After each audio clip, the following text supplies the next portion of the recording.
Welcome to today's cross-border conversation, creating successful partnerships between writers, directors, and producers. Thank you very much to Genelec for supporting these talks. Our speakers today are mentees and mentors drawn from the ScreenCraft Works community, including first-time speakers. And I'm now passing to speaker Sara Fazilat to start the conversation. Hi, I'm Sara Fazilat. My pronoun is she, her.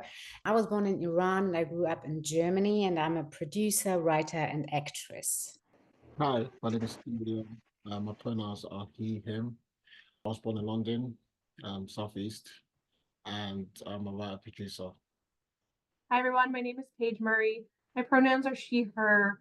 I am in Canada, and I am the executive in charge of development for drama at the CBC, which is the Canadian Broadcasting Company. I am a white woman. I've got brown hair, and I'm wearing a collared jean colored shirt today. My name is Alison Brownmoore, and my pronouns are she, her. I was born in Australia, where I currently am living again after living in London for 20 years. And I'm a director. My name is Otito. To start again, I'm wearing a red shirt. I'm a black man, and I'm a filmmaker. So I'll just kick off with conversations and maybe ask Alison, what would you say was your epiphany, your light bulb moment? My career is in design and animation, to give you some context. And I was at university, and my friend, as part of like her assessment, had to do a little travel show segment, and she'd filmed it and she was editing it, and she said, "Oh, I'd really like to do a little title sequence." And so I said, "Oh, that sounds fun. I'll do that." And it was a travel show that had it was like food related, and so I got some little bits of fruit, and then I put them into the computer. And then I was like, oh, I can make the fruit move, which at the time was like, very advanced. And when I made that fruit move, it was like my light bulb moment. I was like, oh my God, I can give this fruit personality. I can make it sing. I can make it dance. I can make it do stuff. And I was hooked from that point on. So that was really little bits of fruit on screen 24 years ago was my light bulb moment. I love that story, and mine is like the polar opposite of yours, Alison, that I never knew that this is where I was going to end up. My sister was the artsy one. I was the science and math nerd. So my parents were like, you're doing science and your sister gets to be artistic. And I never got to be super artistic growing up. But now I look back and I'm like, oh, I played piano and I watched all my VHS tapes until they were completely destroyed. So it was all there. But mine was very, very lucky. I had a happenstance where I met somebody at a consulting firm. So I used to be a consultant. I worked in energy and banking.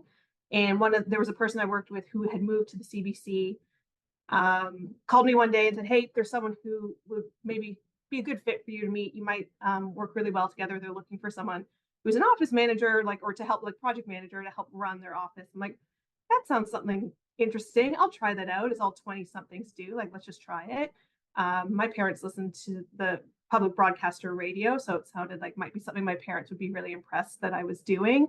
But while doing that, I ended up working for someone who was very collaborative in the way that they came at it. And it also just happened to be that she was the head of the network. And she one day said, you know what, you might actually be good at this. And I said, good at what? Because I didn't really understand the sort of creative administrative aspect of things, not the actual art of creation, which is kind of where the buyer and the seller kind of differs. And then had some incredible mentors that helped me move over into the scripted content space here in Canada. And that was, I think, 11 years ago. So I've been at the CBC for 13 and a half years, and I've just had some really fantastic people who have helped me along the way and make me realize. But I think the real light bulb moment was one of those mentors said, why don't you come to set one day, see if you actually like this thing.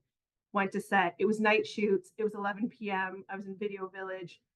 And it was in that moment where I'm watching all the monitors and had the light bulb moment. And I'm like, this is where I want to be. My one's quite similar to yours, both, but it's different because how I had my light bulb moment was I saw one of my friends on a Clover commercial. I was at home and I was like, oh, I didn't know he acts. So I bumped into him at college and I was like, how did he get into acting? And he was like, oh, he was just telling me the whole gist of it. And then he introduced me to a friend of mine called a friend who was starting up like a youth-led theatre company. And then after a while, I was thinking, this isn't really for me.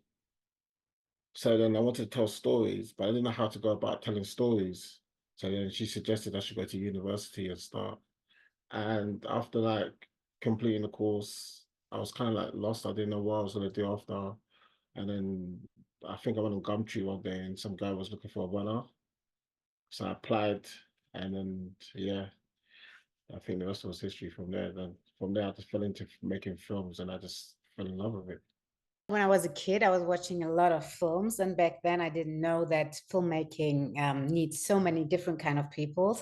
So I just saw the acting people and was so driven into these films. And retrospectively, when I think about it, I can remember watching Philadelphia and which kind of impact Philadelphia had in my life, because I was not a man with HIV and I didn't know about these problems, but even it was so far away from me, it made me so active. And then I went to the city I was living and got information about HIV and all kind of things, and this had such a huge impact. 2 hours of film made me do that. So I was like, wow, it's really possible to make people through a film to connect things which are even really far away from them. Then was thinking, okay, I have to go into acting. So I started for aiming that, but in Germany it was a bit tough because people were like, but nobody looks like you in film and theater. It's not going to work. You're talented, but it's not going to work. So I went to the UK and there I studied acting. Then I got an audition for a film in Germany.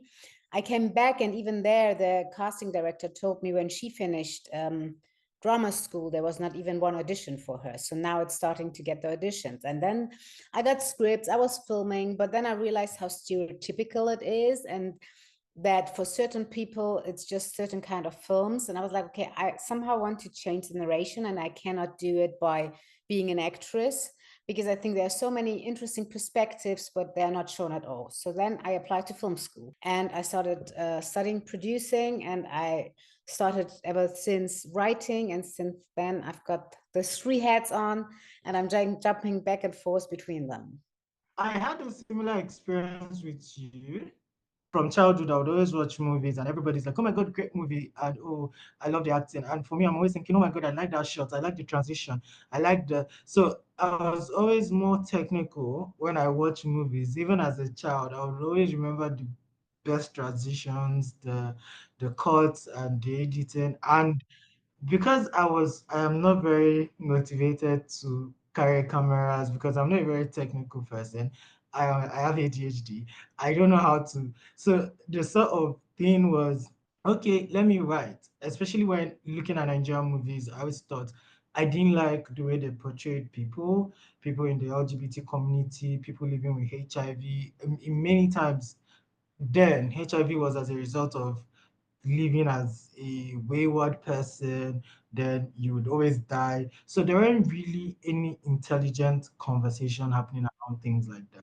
So I started writing, and I told myself that for every film and every story I write, I was going to have an LGBT person. I was always going to have a good representation, and not just LGBT, but anybody, like a good representation of people. I'm going to sort of kick the people back to hear their own story instead of other people telling it. And my epiphany moment was when I was watching a movie where a lady was smoking. And I remember asking my cousin watching this, why is it that every Nigerian movie, to show that the girl is a bad girl, she has to smoke? So why can't she just smoke and be normal? Why is it? And he says, well, have you ever seen a smoker make a good wife? And I'm thinking, what the, why, how does smoking have to, and I don't want to like, no, you know what? I'm going to show people. And for me, it was like, I'm going to prove that, yes. And I don't even smoke, but I just felt it's not reasonable to even have this thinking, and that was how I got. I'm like, you know what, I'm going to make movies. Well, for me, I started rewriting, and because again I started writing, writing scripts, but again I didn't like how I would see what I write and then I would see the project, movie, anything, and I'm not happy with it. I'm like, I started directing, and it just became fun. I loved it, and I'm like, yeah, this is it. That's great. Thanks, Otito. And I think hearing your story about, knowing that there were stories you wanted to tell and that there were people around you that you felt weren't telling the stories in the right way is like such a foundational element of putting the right teams together, like finding people whose values align, but also creative instincts align can take, sometimes it's really easy to find those people and sometimes it's not as easy to find those people. And it takes a sort of openness, a lack of ego, and a desire to collaborate to find the right alchemy of people to make a project go forward. Because I think we've all probably worked on things we absolutely adore and thought were incredibly brilliant and thoughtful. And then you kind of try to get it to the finish line and sometimes it falls apart and it's not a fact. It's not a measure of the team. It's just sometimes it's external factors and we can't always make all the things that we would love to be making. I am in the very privileged position of being a buyer in the industry. I will add a caveat that I am a public broadcaster, so we have some specific mandates that would be different from a broadcaster that would be a private broadcaster. We also are not a studio, so that just means we don't take ownership of the content. So some of the ways that we look at partnerships are a little bit different because we don't have a back-end stake necessarily in the content that we're making. The content belongs to the producer and whatever agreement the producer has with the rest of their creative team. And we don't necessarily interfere with that, but we do like to talk more deeply about the teams and how they want to collaborate. So I think from a buyer perspective, we're always thinking about what's best for the project, because for the majority of projects, story is always going to win. So if we're always thinking, what is the story? Does it make sense for our network? Does it make sense for the platforms for which we are buying? And then if we love the story or we love the underlying IP that a producer and a writer have brought to us, because again, we don't necessarily at the public broadcaster option original IP, we have producers bring it to us.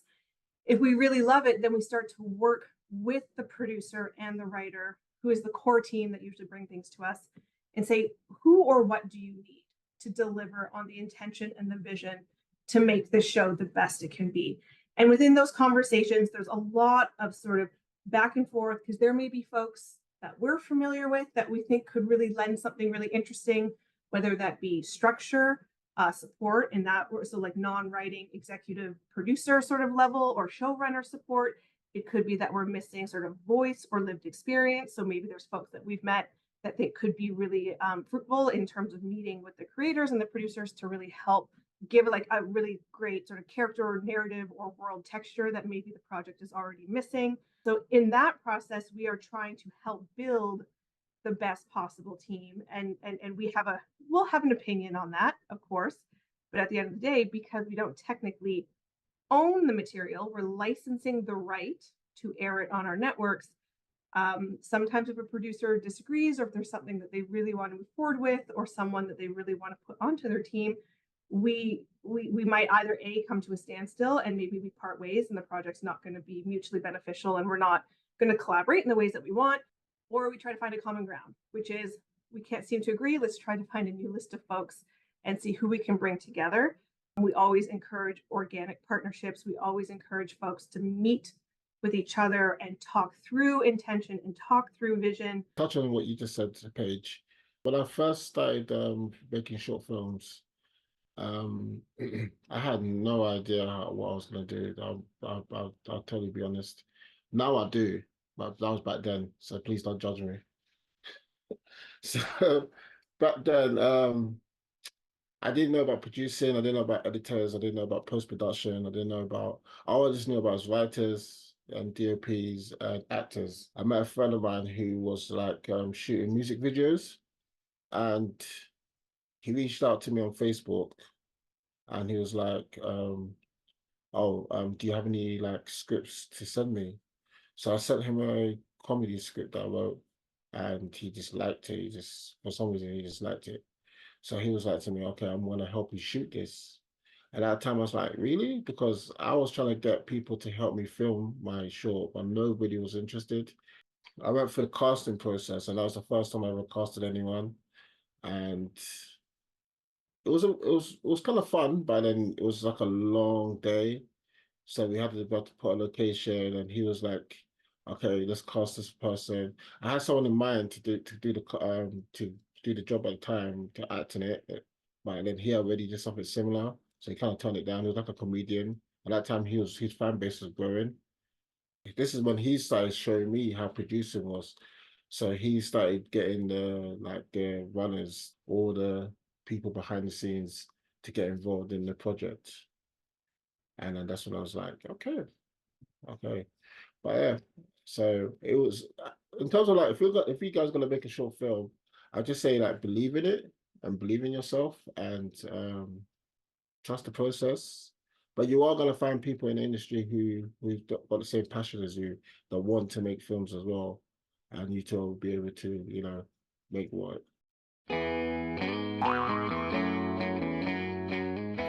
Hello, Tokumba. It's Tokumbo. Listen, if I'm going to work here, make sure you get my name correct. It has to be correct. Tokumbo. Tokumbo. Anyway, I'm Detective Perry Mason, and this is Lily Brad.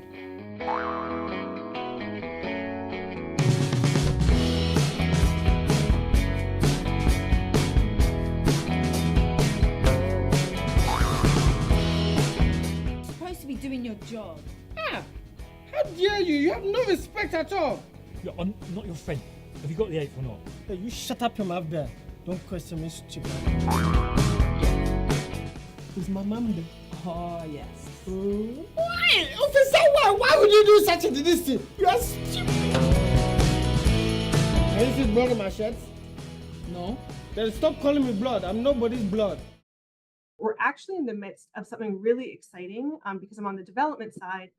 We're in the midst of a really exciting experiment where we had an actor come to us with a really great idea based on his life.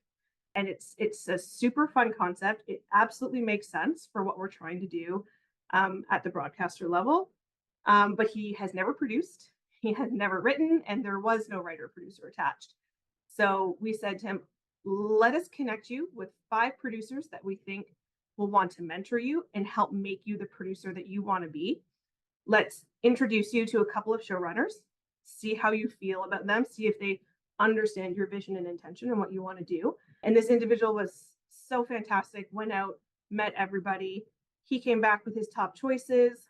They also secretly happened to be our top choices as well, but he didn't know that they were our top choices. And now he's putting together a team. So he'll be signing up with the producer, then he and the producer will have an agreement that we don't have any say over, but they will figure out what is mutually beneficial to the two of them. And then they will go hire a writer and off we will go and start developing scripts. The real top line from a buyer is we want the teams to tell us what they need to function as best as possible, to make the best creative as possible. And we will absolutely have to have difficult conversations with producers when we think maybe writers are not the right fit and we might have to bring in new folks because the take or the adaptation or the interpretation or the vision is not quite there. We might need to add folks, but I think at the end of the day, best idea wins, collaboration wins, and we want everything to feel organic and natural because that's when you're going to get trusting relationships. You're going to get folks who want to be vulnerable, who want to be creatively expressive in rooms. And that's when, in our opinion, that's kind of when you see some of the best work happen. I guess my experience with the roles is kind of split because I've spent, a good portion of my career working on other people's films, doing design and animation, and then I've also got a career thereafter of directing.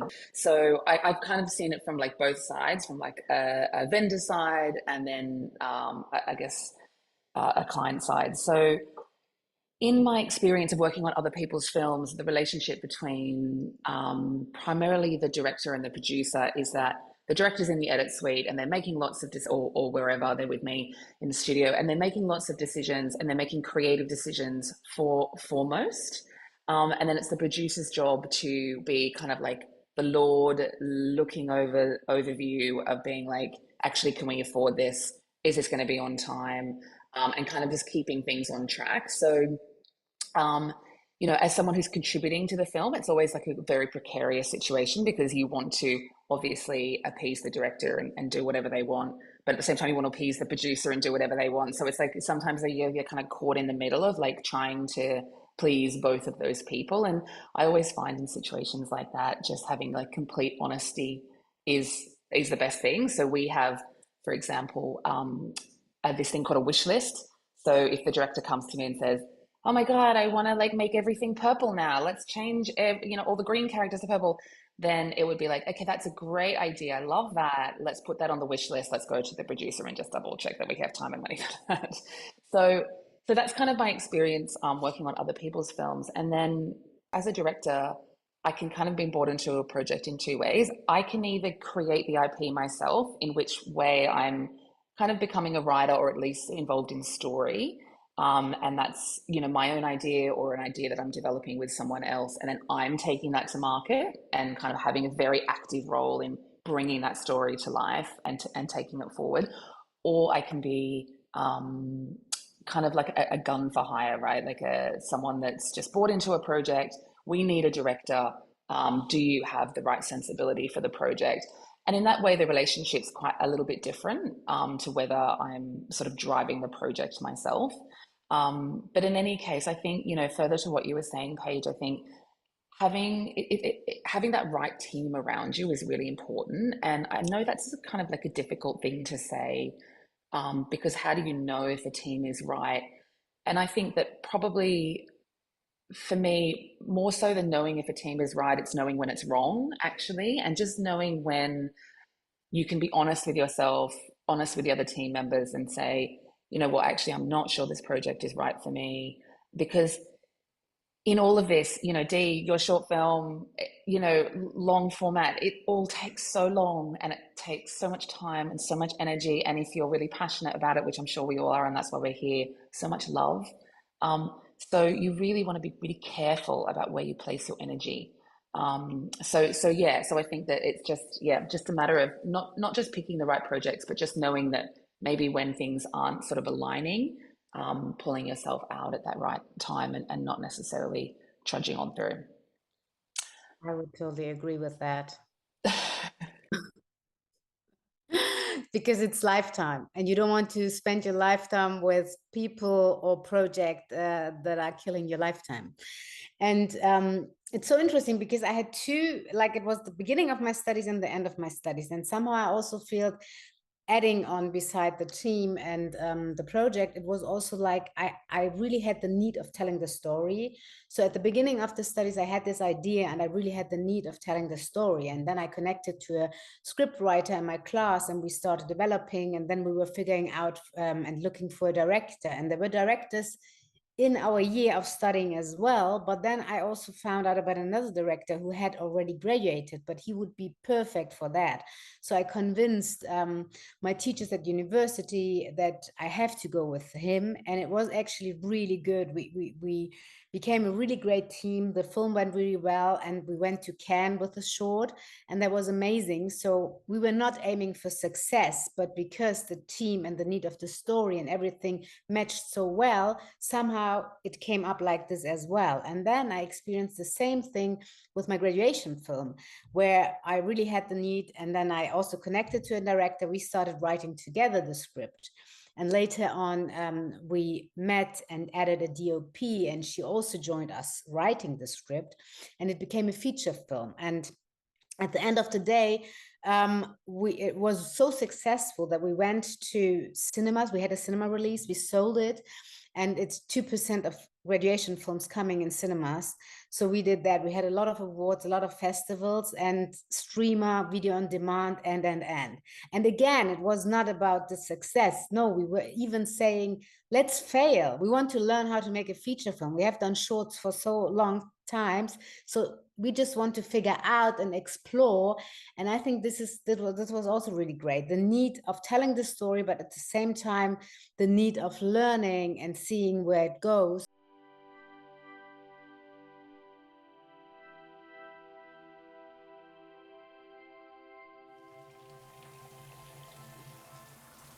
Ja? Mach ich dir so eine Punkfrisur. Das sieht gut aus. Wie, du hattest einen Kurschatten? Ja. Brigitte, du altes Luder, du. Auf Hans. Uno, dos, tres. Oi.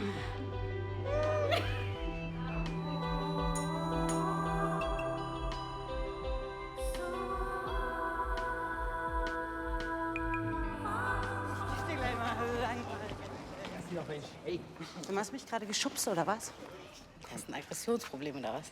Du hast gleich mal ein Aggressionsproblem. Okay, jetzt hast du nichts mehr zu sagen, oder was? Mann! Hey, halt's Maul!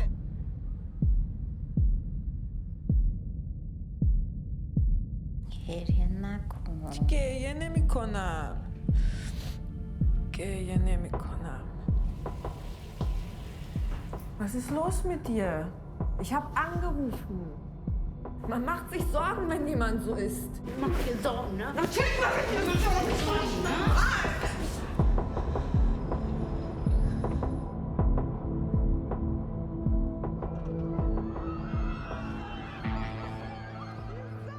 Nase دختره.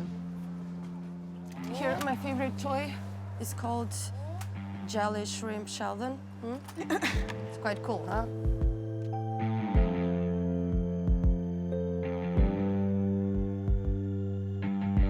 Zuck nicht zurück, Mann! Du musst es schaffen. Nie wieder wirst du angegriffen. Das hast du mir gesagt. So bist du hierher gekommen. Und so will ich dich haben. 3, 2, 3, 2, 4, 5, 6.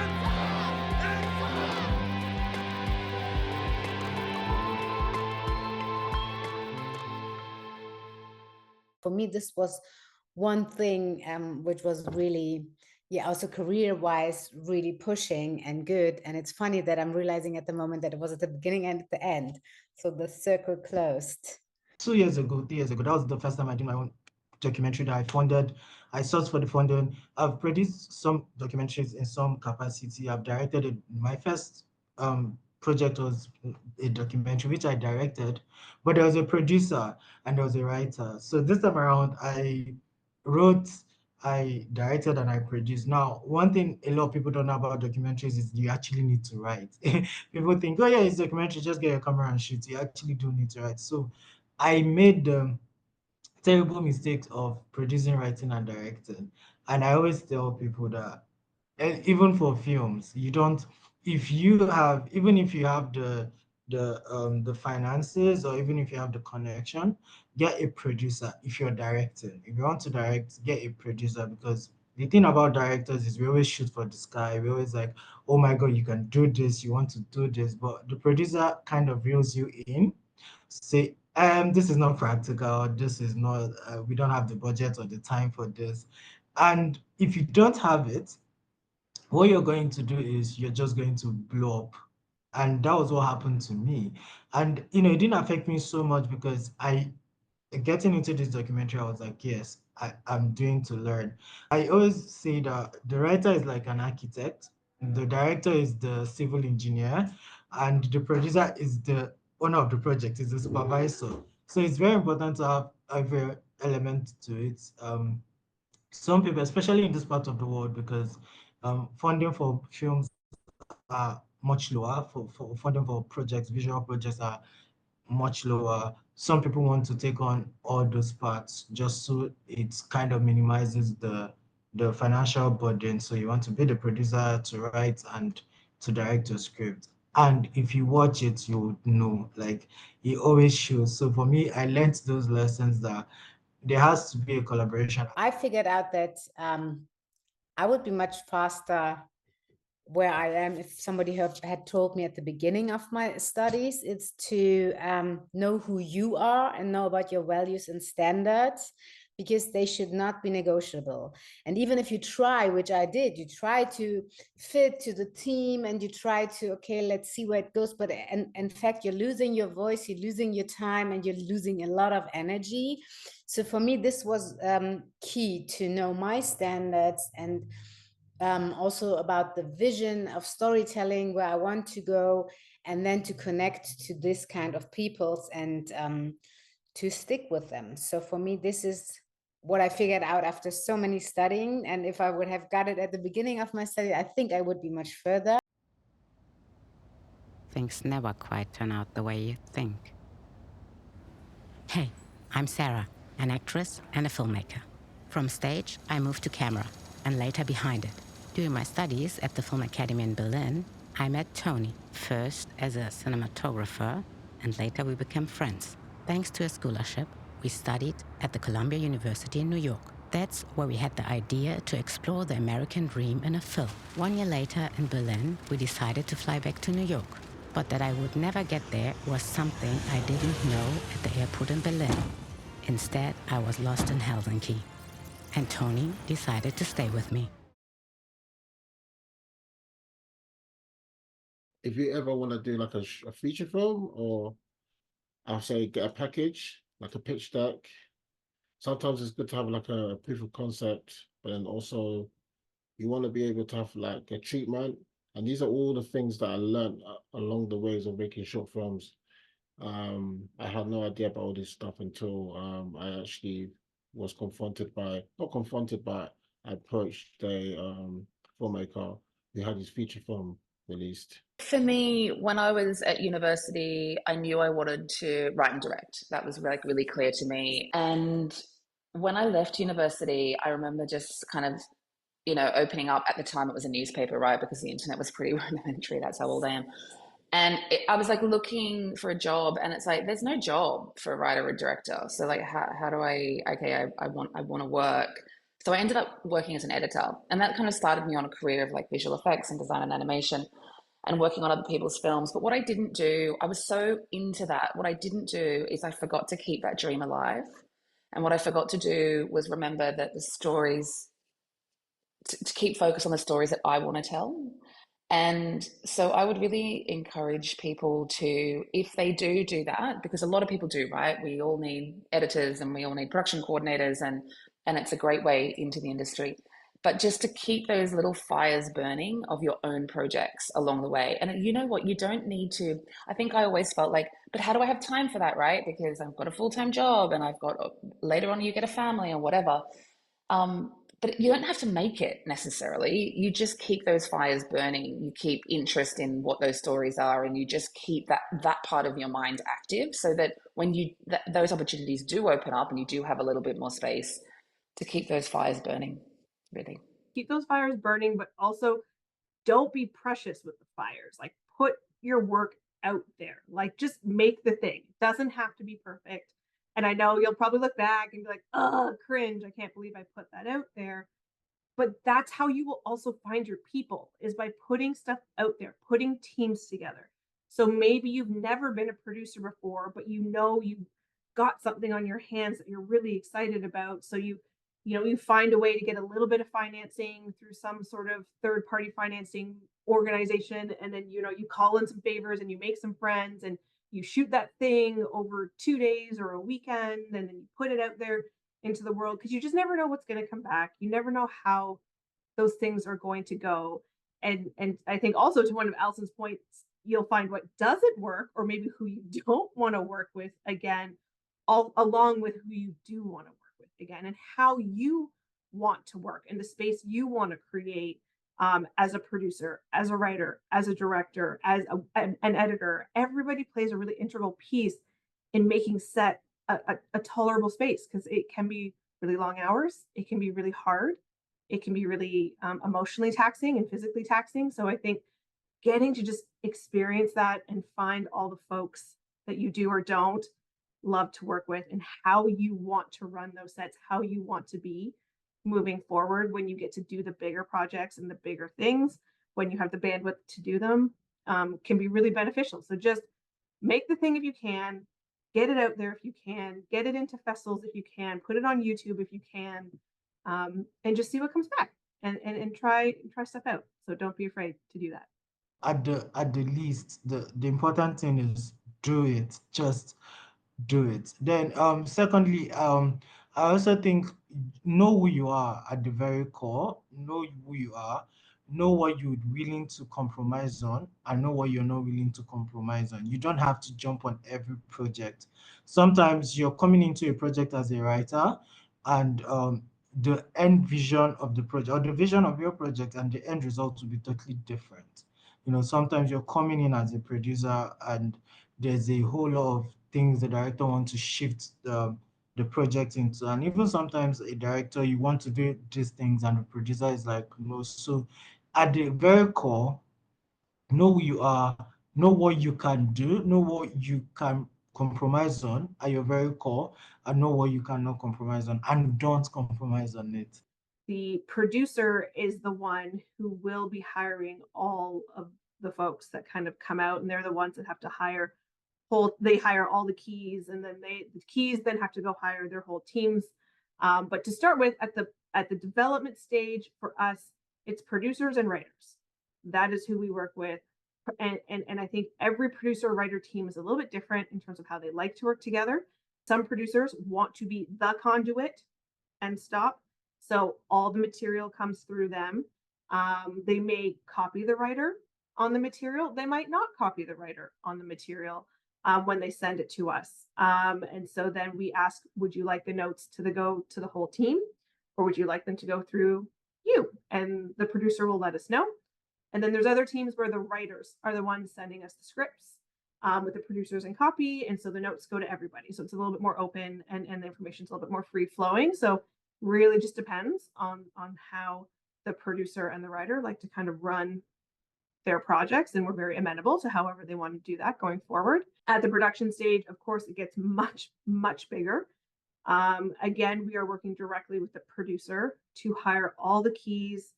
So that's like key art and set decoration. We are working with them to hire the editor, all of the directors, all of the casting. So we're working with them and their casting agents. And now we can't single source finance production, meaning we can't solely pay for the entire production ourselves. So there's typically partners who have now come on board at this stage, who will also have opinions on who the directors are going to be, who the cast is going to be, who the editors are going to be, who all the keys are going to be. And then it gets more complicated if it's a co-production, because then we have to figure out where do those people have to be from, because some folks may have to be from Canada, some may have to be from the country that we're doing the co-production with. So it really, every project's going to be a little bit different in terms of what we're doing. But again, it is mainly with us, the producer, and any other financial partners who have come to the table and have a stake in the final project. And then in post-production, we do have a post supervisor. That person is allowed to then hire whomever they want underneath them. But we have direct contact with the post supervisor because we have in-house production planning team. They are the ones that are responsible for ensuring that all of the footage, all the dailies, all the cuts, and then the eventual final deliverables are being ingested properly into our system and are delivered to the specifications that we need. They're also getting all of the assets in, distributing them across the wider organization, because once we're lucky enough to do production and post-production, we now have to market the thing into the country. So we get communications, PR, marketing, advertising, revenue, scheduling, and those are all internal CBC teams that now come to the table and have a vested interest in what the show actually looks like and how we're going to get it out into the world. So yeah, as it moves through the phases, it gets bigger and bigger and bigger, but it's always going to come down to the producer and us, because at the end of the day, the producer owns the show. And so they are the ones who are responsible for getting everything in, delivery, doing all the hiring, paying everybody, because we just float the money through the production company and they're responsible for doing everything. So it's a huge team, and it can get really, really granular. But for us, we're really only dealing with kind of like heads of departments, keys, cast, writers, directors, and then our own internal teams once something is ready to go out the door. Sometimes feel like I'm meeting directors or writers who know this talk about we don't have the money, we cannot do it. And I feel like they're getting really into this. They can't be really creative anymore because they're thinking too much ahead about the budget. And I'm like, no, please just write it. And then we can go through it and see what is working and what's not working. And I had also the feeling when I'm from the beginning, I'm so transparent and honest towards them, is also they see I'm trying to go with them. So they will also join and will not be so stick to it. And if it's really important for the narration, then we have to somehow make it happen. But if not, if you're from the beginning really, really honest toward the people, then you get this kind of team and you just want to tell the story and make it happen. And then you find the ways.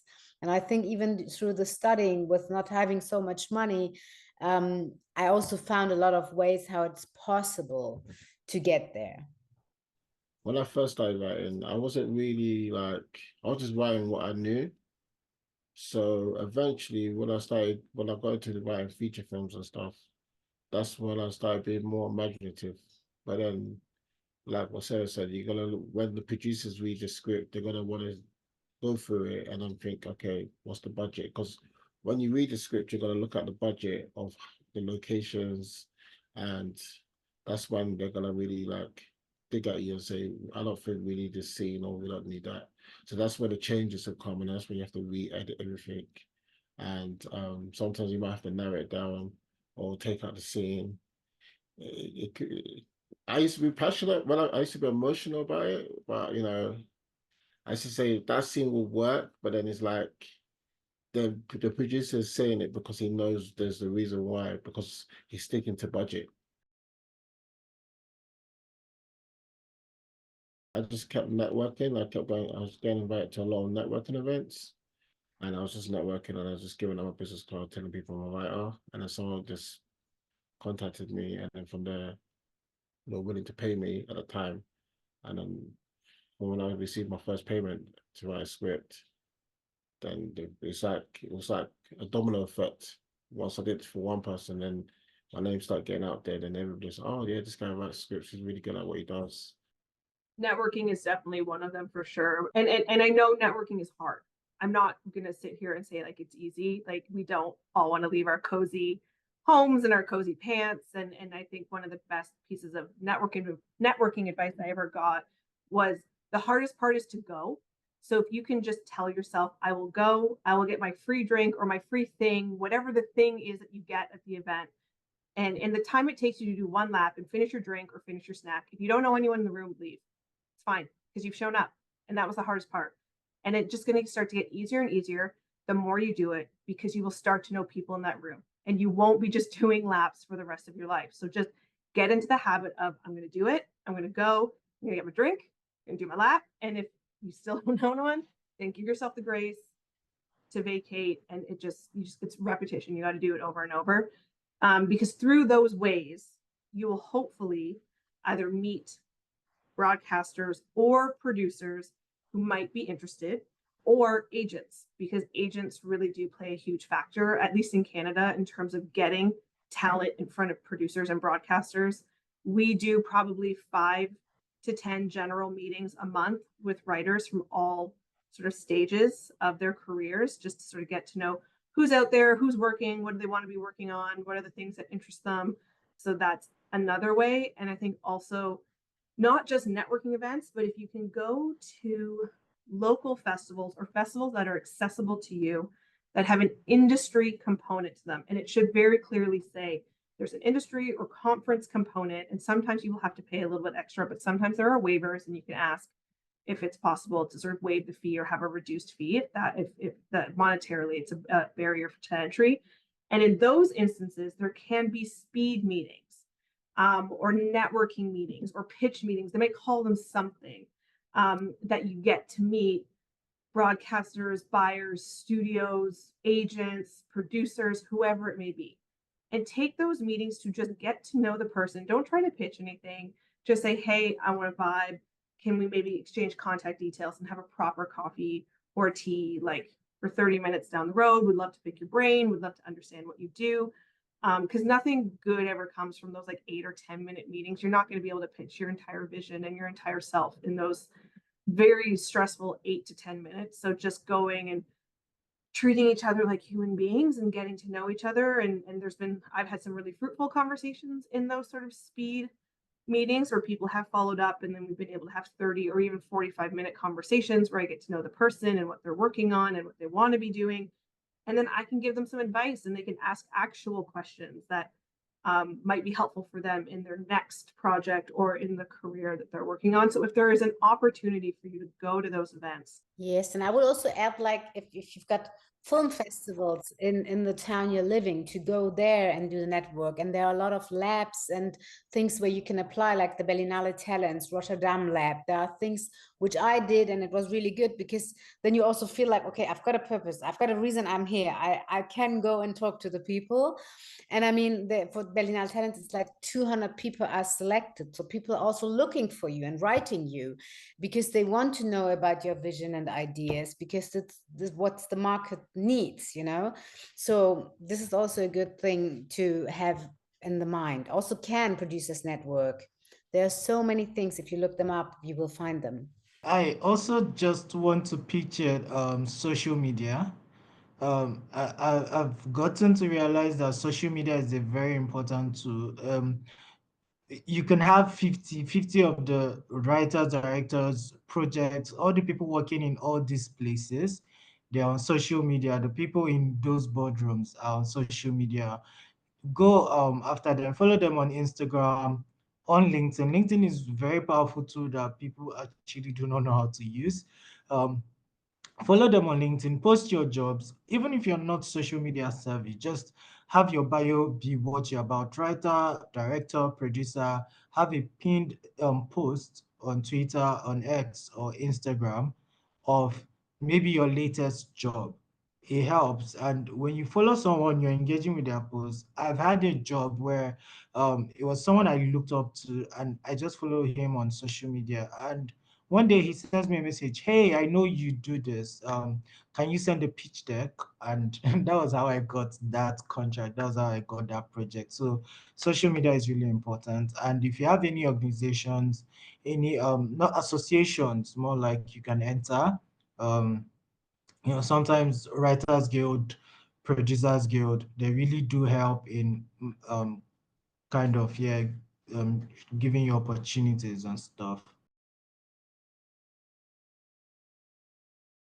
For me, the way to stay on schedule and on budget is to make decisions and stick with them. And, sometimes your stomach is falling out going, oh my God, I don't know if this is the right choice or not, but indecision will take time and money. So you've just got to go with your gut and go with it. And, as you get further on in your career, that gets easier because you have much more of a strength in that gut decision. But at the beginning, it is a little bit scary. But to be honest, at the beginning, everything's a little bit scary. And I just wanted to circle back super, super quick to what Paige was saying before about circling the room. And like when you do that lap of the room at the beginning, it'll be hard, but it'll get better.